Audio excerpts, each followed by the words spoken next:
Hi mga day, another day, another mini vlog.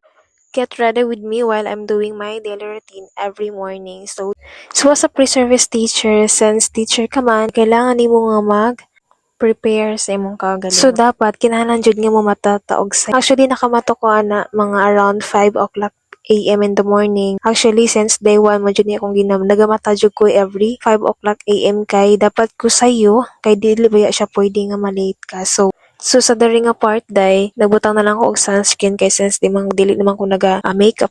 Dati naga-makeup ko but now murag muna makadugay man so nag-use na lang ko og sunscreen. Pero ganahan jud ka nga mag-makeup, no, mag-makeup jud ka. Before ka mga tugis school, it's up to you, no? Naraman na mo kung mag-makeup baka. Pero pag ako, mas prefer na ako nga dili na lang jud ko mag-makeup day. Share lang day na ako day ang mga ginagamit ako nga sunscreen every morning or every magalakaw ko is Brilliant sunscreen. So Brilliant sunscreen na jud day wala jud ko lang ginagamit kay like ganahan ako face or makaayon siya sa kanang Brilliant ni sunscreen. And after that, nagko-lipstick ko day, lip tint. So, ang gamit ako nga lip tint is Sugar Doll. Opo, Sugar Doll yung ginagamit ko lip tint. Actually, akong isa ka lip tint, isa ka lipstick, but I prefer to use the Sugar Dolls kasi, siya day, parang pura ra siyang natural. And now, let's move to our kilay day. Actually, na ako'y kilay, but siya, nipis din siya kilay. So, I use the Says Lady eyebrows. So, actually, imagine na akong ginagamit almost 5 months na ako nang ginagamit ng Says Lady.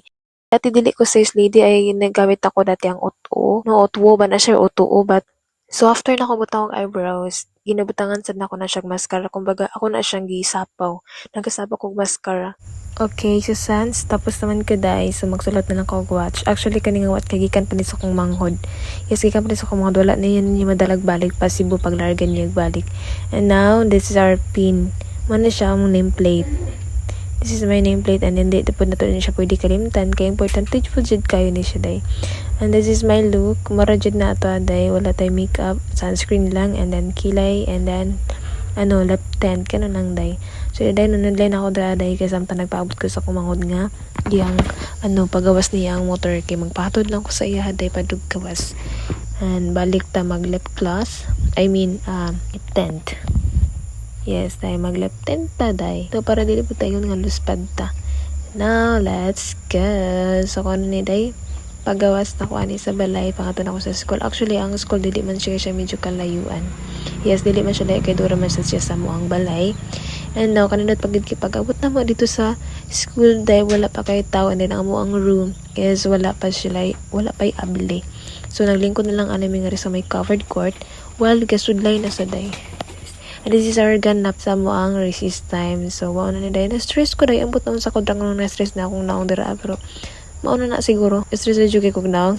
Actually, kaudaghan ko kauban dira akong mga kaubanan.